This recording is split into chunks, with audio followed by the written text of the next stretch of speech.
selamat berjumpa di Jabat Jiwa TV. Apa kabar Sobat Jiwa semua? Ya, di bulan Ramadan ini rasanya tepat sekali kalau kita saat ini akan membahas tentang doa, begitu ya. Mungkin ada yang bertanya ya, pernah berpikir, kenapa sih kita harus berdoa? Menyebutkan, memberitahu Tuhan tentang apa saja kebutuhan kita. Bukankah Allah Maha Tahu, begitu ya, tanpa perlu diberitahu. Nah, berikut ini kita akan bahas rahasia atau makna di balik doa yang tentu saja bukan hanya sekedar meminta-minta kebutuhan kita ya.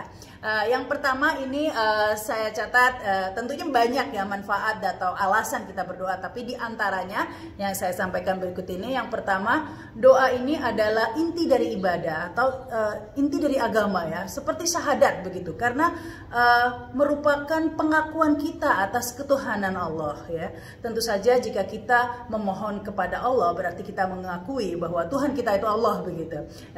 Makanya di setiap sholat, di setiap rokaat kita selalu mengatakan iyyaka na'budu wa iyyaka nasta'in. Hanya kepadamu kami menyembah, hanya kepadamu kami memohon pertolongan. Nah, inilah alasan yang pertama berdoa adalah sebagai inti dari ibadah yang diutamakan, yang merupakan pengakuan kita terhadap ketuhanan Allah begitu. Makanya kalau kita memohon pertolongan kepada selain Allah dikatakan syirik begitu dan termasuk dosa besar. Jadi tidak heran jika doa ini begitu diutamakan di agama kita. Kemudian alasan yang kedua mengapa kita berdoa, sekali lagi tentu saja bukan hanya sekedar meminta-minta kebutuhan kita. Yang kedua adalah sebagai alat komunikasi dengan Allah begitu, alat komunikasi dengan Tuhan ya, sebagai sarana maksud saya, seperti bermunajat atau mendekatkan diri kepada Allah ya, dengan salah satunya berdoa. Makanya kalau kita lihat doa-doa para nabi tidak hanya melulu hanya sebagai perintah agar Tuhan memenuhi kebutuhan kita. Ya Allah berilah saya rezeki, ya Allah berilah saya kekayaan, atau berilah saya ini kebutuhan kita. Tidak hanya sekedar itu. Kalau kita pelajari doa-doa nabi, contohnya misalnya doa Taif ya, doa ketika Nabi Muhammad SAW diusir dari dan kemudian di Taif ya, kemudian beristirahat di sebuah pohon dan berdoa. Di situ lebih kepada ya tadi itu, mendekatkan diri ke Allah, bermunajat, meskipun di akhir-akhir biasanya memang selalu ada permohonan ya, tapi yang utama biasanya memohon ampun dan memuji Allah dan merendahkan diri kita di hadapan Allah, kita sebagai hamba yang lemah. Seperti itu biasanya untuk mendekatkan diri kepada Tuhan kita. Itu adalah alasan berdoa. Jadi tidak heran jika berdoa ini sangat disarankan, karena ini di Al-Quran juga disebutkan ya, di surat Al-Baqarah ayat 186. Dan apabila hambaku bertanya padaku tentang aku, maka sesungguhnya aku dekat. Aku kabulkan permohonan orang yang berdoa apabila dia berdoa padaku. Ya, ini jelas sekali bahwa doa inilah yang membuat kita dekat kepada Allah. Makanya itu berdoa penting. Terutama di bulan Ramadan ini ya, sudah mendekati 10 malam terakhir ini kita ya, mudah-mudahan insya Allah. Dan kemudian alasan ketiga mengapa kita berdoa, ini tentu saja untuk mengingat Allah. Itu sebabnya hampir semua, bisa dikatakan semua aktivitas kita ada doanya ya. Dari SD, dari TK ya, kita belajar doa sebelum makan, doa mau masuk kamar mandi, doa semua aktivitas, bahkan mengenakan baju, semua ada doanya. Ini jelas ada alasannya juga, bahwa sebagai sarana untuk selalu mengingat Allah dalam setiap tindak tanduk, setiap aktivitas yang kita lakukan. Dan otomatis jika kita selalu mengingat Allah dalam aktivitas yang kita lakukan, kita selalu berusaha agar aktivitas itu sesuai dengan perintah Allah dan tidak melanggar larangannya. Kan tidak mungkin juga kita mau misalnya melakukan dosa, mau mencuri, bismillah dulu begitu ya. Jadi insya Allah kalau kita selalu berdoa, berarti kita selalu memenuhi perintah dan menjauhi larangannya. Mudah-mudahan seperti itu ya, jika selalu diawali doa. Karena jika kita bismillah dulu dan berdoa dulu kepada Allah dalam setiap aktivitas, insya Allah itu adalah aktivitas yang diridhoi oleh Allah begitu ya. Dan alasan yang keberapa tadi itu ya? Yang pertama tadi sebagai inti ibadah, yang kedua sebagai alat komunikasi, yang ketiga sebagai alat untuk selalu mengingat Allah, dan selain itu juga sebagai alat untuk mengingatkan diri kita juga ya. Ini yang keempat, untuk menekan ego kita atau kesombongan kita. Inilah pentingnya berdoa ya, karena tidak mungkin kita berdoa atau meminta-minta begitu ya dengan sikap yang sombong ya. Pasti kita akan merendahkan kepada di hadapan sesuatu yang kita mintai pertolongan begitu ya. Itu sudah hukum alamnya seperti itu. Makanya itu kita harus meminta-minta kepada Allah supaya menekan rasa sombong kita. Jadi kalau kita perhatikan lagi-lagi doa-doa semuanya selalu ditekankan agar merendahkan diri kita, bahwa kita ini tidak ada daya upaya selain dengan bantuan Allah. Itu selalu dalam setiap doa-doa ya. Sekali lagi misalnya la haula wala quwata illa billah ya, tidak ada daya upaya atau kekuatan kecuali karena Allah begitu. Dan semuanya itu menekan rasa sombong atau membanggakan diri, seakan-akan kita bisa melakukan sesuatu itu karena diri kita. Nah, ini mungkin yang ingin dikikis, karena memang di Al-Quran disebutkan tidak ada tempat yang untuk orang yang sombong begitu ya. Bahkan di ayat Al-Quran ini ada Al-Mu'min ayat 60 ya.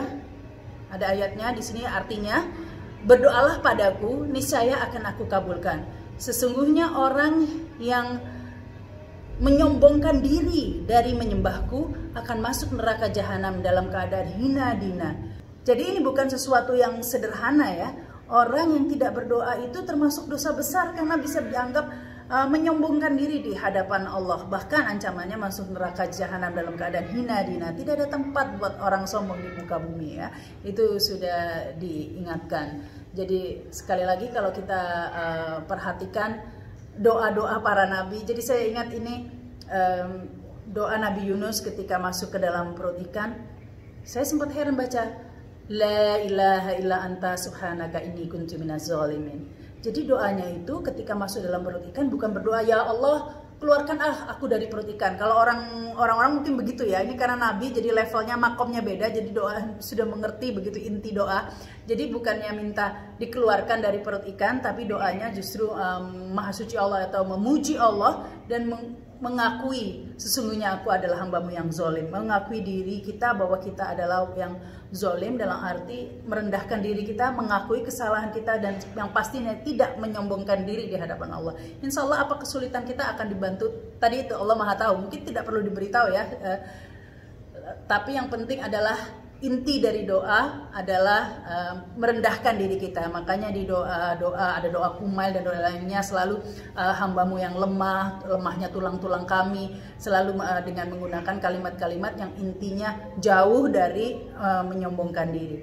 Jika kita, ini yang penting karena merendahkan diri di hadapan Allah ini adalah sesuatu yang tidak terlihat begitu ya. Jadi memang diharapkan kalau kita sudah bisa tidak menyombongkan diri hanya dalam hati begitu ya. Ini insya Allah di luar pun kita terhindar dari sifat yang sombong juga ya. Karena kan kalau kita berdoa sebenarnya hanya dalam hati antara kita dan Allah ya. Kalau kita mampu bersifat tidak sombong, merendahkan diri meskipun hanya dalam hati ya. Nah, kadang-kadang kita mungkin mulutnya tidak sombong di hadapan orang, tapi dalam hati kita takabur. Itu bisa saja terjadi. Jadi berdoa ini luar biasa, tidak hanya tidak sombong dalam zahir, tapi dalam hati kita juga ya, tidak sombong. Inilah manfaat berdoa juga ya, untuk menekan ego dan sombong kita ya.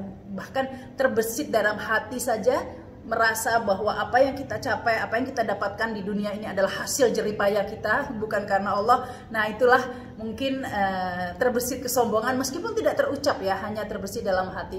Nah inilah bisa dikikis dengan kita berdoa, mengakui kelemahan kita, mengakui ketiada daya upayaan kita begitu ya, dan kemudian menyerahkan semuanya kepada Allah, total submission begitu ya, total. Selain itu tentunya selain alasan-alasan tadi berdoa, ya pastinya kalau kita berdoa itu memberi kepercayaan diri lah, sugesti begitu ya ke kita, bahwa kepercayaan diri ada harapan bahwa kita percaya ada sesuatu kekuatan lain ya selain kekuatan kita sendiri, daya upaya kita sendiri yang akan membantu, kekuatan yang jauh lebih besar dari kekuatan kita. Ini membuat kita lebih tenang. Itu sebabnya jiwa orang yang beriman itu disebut jiwa-jiwa yang tenang ya. Karena mereka percaya itu semua ada yang mengatur, mereka hanya adalah hamba yang menjalankan saja, semuanya adalah ketentuan Allah begitu, sehingga jiwanya tenang, jauh dari rasa gelisah, khawatir begitu ya. Kalau hal-hal poin-poin makna yang tersirat dalam berdoa ini kita pahami, tentu kita tidak perlu lagi khawatir, karena di Al-Quran sendiri sudah dijanjikan ya bahwa Allah akan mengabulkan doa kita ya. Jadi sudah saya bacakan tadi ya bahwa Allah adalah dekat dan akan mengabulkan doa. Jadi tidak perlu ada kerisauan, tidak ada perlu kekhawatiran. Kita hanya berdoa karena janji Allah adalah pasti ya.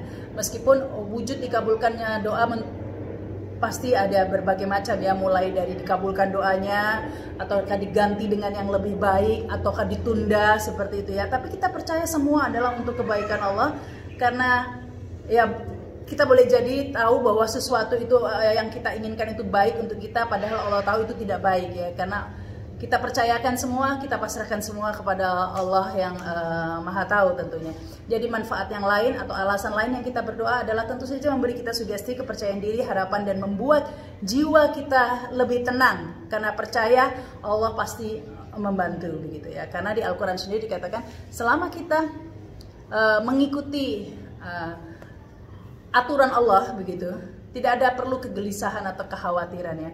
Allah pasti akan membantu semua kesulitan kita. Mungkin ini yang sesuatu yang sederhana, kita sebenarnya sudah tahu apa yang kita sampaikan ini, tapi kadang-kadang kita lupa ya. Dan kita memang sudah dari kecil diajarkan, oh berdoa gitu ya, belajar dan berdoa dan lain sebagainya. Tapi hal yang sederhana ini, karena kesibukan kita dan mungkin terbesit kesombongan diri sedikit ya, sehingga kita malas berdoa. Makanya di Ramadan ini sengaja saya kita membahas masalah ini dengan Sobat Jiwa ya, tentang doa ini, agar meskipun kita sudah tahu ya bahwa berdoa itu penting, tapi jangan lupa ya ini agar terus berdoa, karena berdoa itu adalah hal yang utama, ibadah yang utama sebenarnya ya. Hakikatnya itu sebenarnya menunjukkan kepasrahan kita. Islam sendiri itu artinya pasrah ya. Karena kalau kita sudah berdoa itu berarti kita sudah menyerahkan kepada Allah, kita pasrah ya, begitu hasilnya ya. Karena kita tidak mungkin berdoa dengan hati yang tidak pasrah, tidak ikhlas begitu ya. Berdoa bukan hanya sekedar berdoa pastinya, bukan hanya sekedar meminta-minta, tapi tadi itu diawali atau diisi dengan perasaan atau persiapan jiwa seperti yang saya sampaikan tadi ya, bahwa kepercayaan diri bahwa Allah akan membantu, keikhlasan dan merendahkan diri yang utama ya. Karena sepertinya itu yang orang mungkin agak lupa ya, sehingga kalau berdoa itu makanya dalam adab berdoa itu kan harus memuji-muji Allah dulu, kemudian memohon ampun. Itu adalah sebenarnya untuk Allah tidak butuh dipuji sebenarnya ya. Tidak perlu Allah tidak membutuhkan pujian-pujian kita. Tapi mengapa ke dalam berdoa kita dianjurkan untuk memuji-muji Allah? Agar Allah senang. Bukan, Allah tidak senang karena dipuji-puji, karena Allah tidak membutuhkan puji-pujian begitu ya. Sebenarnya puji-puji kita kepada Allah subhanallah dan lain sebagainya itu sebenarnya untuk diri kita sendiri, untuk mengingatkan diri kita sendiri bahwa Allah maha tinggi, Allah maha malik dan sebagainya ya, maha kuasa, untuk menekan rasa ego dan kesombongan kita tadi ya, sehingga dalam berdoa kita khusyuk, benar-benar menyerahkan diri, benar-benar merendahkan diri kita di hadapan Sang Khalik. Sebenarnya itulah mengapa ada berdoa, kita dianjurkan untuk memuji-muji Allah tadi itu ya. Karena itu sebenarnya untuk psikis kita sendiri ya, untuk mental kita sendiri, untuk jiwa kita sendiri, agar merendahkan diri, agar dijauhkan dari rasa takabur. Setidak-tidaknya itu mungkin ya tersirat ya, atau rahasia di balik berdoa. Karena saya suka orang berpikir, kenapa sih berdoa, oh kan Tuhan sudah tahu kebutuhan kita gitu ya. Memang makanya kalau kita lihat doa-doa para nabi itu jarang sekali yang diisi dengan perintah. Kadang-kadang kalau orang awam mungkin doanya itu perintah, ya Allah semoga luluskanlah aku, apa mudah-mudahan aku begini, apa semua kita perintah ya, Tuhan kita perintah dengan untuk memenuhi semua kebutuhan. Sebenarnya itu tidak salah ya, itu juga boleh saja kita meminta-minta ya, tetapi agar kita penuh dengan rasa khusyuk dan merendahkan diri, mungkin secara psikologis diikuti dulu lah apa azab berdoa tadi itu ya, seperti doa-doa yang diajarkan para nabi ya, memuji Allah dulu. Kemudian kita dianjurkan juga bertawasul, mendoakan orang lain dulu, mendoakan orang tua, mendoakan orang alim, muslimin dan muslimat. Untuk apa tujuannya? Yaitu tadi untuk menekan ego kita, agar kita tidak hanya memikirkan diri kita sendiri, bukan hanya sombong tapi kita egois ya. Karena Allah pastinya tidak menyukai doa yang egois begitu ya. Inilah rahasia di balik doa juga ya, agar kita tidak menjadi orang yang mementingkan diri sendiri saja. Makanya dalam adab berdoa itu dianjurkan bertawasul dulu, mendoakan orang tua, mendoakan orang alim ulama, mendoakan teman-teman kita, mendoakan orang lain. Itu juga utama. Mengapa kita diutamakan untuk mendoakan orang lain? Ini sebenarnya juga untuk diri kita sendiri. Sebenarnya ketika kita mendoakan orang lain, itu juga sebenarnya kebaikannya untuk diri kita sendiri ya, agar mengingatkan kita tidak hanya berpikir untuk diri sendiri, untuk tidak terlalu selfish atau egois begitu ya. Inilah kira-kira mungkin makna dari berdoa ya, yang tersirat mengapa kita harus berdoa. Tentunya bukan sekedar meminta-minta, bukan sekedar memerintah Allah untuk memenuhi semua kebutuhan. Tuhan beri aku ini, beri aku itu. Tentunya bukan sekedar ini. Nah ini mungkin tentunya saya masih dalam taraf belajar juga. Jadi ini hasil renungan. Saya yakin mungkin sobat jiwa juga punya masukan yang mungkin bisa lebih banyak. Pastinya manfaat doa bukan hanya yang saya sebutkan tadi, masih banyak. Nah ini silahkan sobat jiwa berbagi begitu dalam komen ya, berdiskusi tentang berdoa ini, karena kelihatannya sederhana, sesuatu yang simple tapi sebenarnya besar maknanya. Ini pas azan ini ya, tampaknya ini sudah kita akhiri saja ya perbincangan tentang doa. Tentunya kita akan sambung lagi nanti ya, kita akan mereview doa-doa yang indah ya yang diajarkan di agama Islam. Saya suka sekali, tentunya akan dalam episode-episode yang mendatang. Jangan lupa saksikan review doa ya di Jabat Jiwa TV. Jangan lupa subscribe juga. Saya Rama Sarita, wassalamualaikum warahmatullahi wabarakatuh. Sampai jumpa.